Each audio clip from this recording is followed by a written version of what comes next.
நீங்கள் என்ன விஷயம் நம்ம பார்க்க போகிறோம் பார்த்தீங்கன்னா, ஒரு ஆக்டிவா தான் சர்வீஸ் ஒர்க். இந்த மாதிரி ஆக்டிவா நான் ஏகப்பட்ட ஆக்டிவா சர்வீஸ் ஒர்க் பண்ணியாச்சு, பிஎஸ்எஸும் பார்த்தாச்சு. இந்த வண்டியில் ஒரு சூப்பர் விஷயம் இருக்குது. அது நிறைய பேர் தெரியுமான்னு தெரியாதுன்னு தெரியாது. நான் நிறைய வீடியோ பார்த்தேன், இது வரைக்கும் அந்த மாதிரி யாரும் போட்டதில்லை. நம்ம போடுவோம், நிறைய பேர் தெரிஞ்சுக்கிட்டோம் சொல்லிட்டு. இது வந்து தெரிஞ்சவங்களுக்கு இல்லை, தெரியாதவங்களுக்கு தான் நான் வீடியோவில் சொல்கிறேன். என்ன விஷயம்னு பார்த்தீங்கன்னா, இந்த வண்டியில் வந்து பார்த்தீங்கன்னா ஆக்டிவா 5G 3G இதெல்லாம் வந்து பார்த்தீங்கன்னா பிளாஸ்டிக்கில் தான் வரும். இந்த பிளாஸ்டிக் வந்து லைஃப் வராது. ஒரு 4 மாதம் 5 மாதத்துலேயே கம்ப்ளைண்ட் வருது. இந்த வீல் ஷேக்னஸ்ஸு, பேலன்ஸு அந்த மாதிரி நிறைய கம்ப்ளைண்ட் வருது.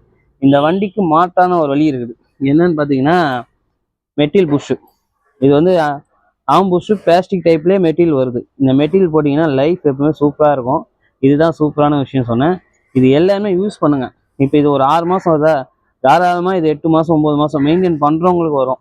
இந்த பிளாஸ்டிக் பார்த்தீங்கன்னா, இந்த காடி இது இல்லை, இந்த காடியில் சரியாக உட்காரும் போது ஒரு குறிப்பிட்ட ஸ்டேஜுக்கு மேலே அந்த பிளாஸ்டிக் தேய்மானம் வந்துடும். தேய்மானம் வந்து ஷேக்னஸ் வரும். இப்போ மெட்டீரியல் போட்டிங்கன்னா உங்களுக்கு பேலன்ஸ் வந்து ஷேக் ஆகாது. அது உங்களுக்கே தெரியும், நான் சொல்லணும்னு அவசியம் இல்லை.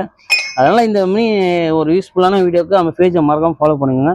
இந்த மாதிரி நிறைய பேர் தெரியாது, முடிஞ்ச அளவுக்கு நிறைய பேர் ஷேர் பண்ணி விடுங்க, நிறைய பேர் தெரிஞ்சுக்கிட்டோம் இந்த மாதிரி ஒரு சூப்பரான விஷயம் இருக்கட்டும்ன்ட்டு. ஏன்னா நிறைய பேர் பிளாஸ்டிக்கில் போட்டு லைஃப்பை வேஸ்ட் பண்ணுறாங்க.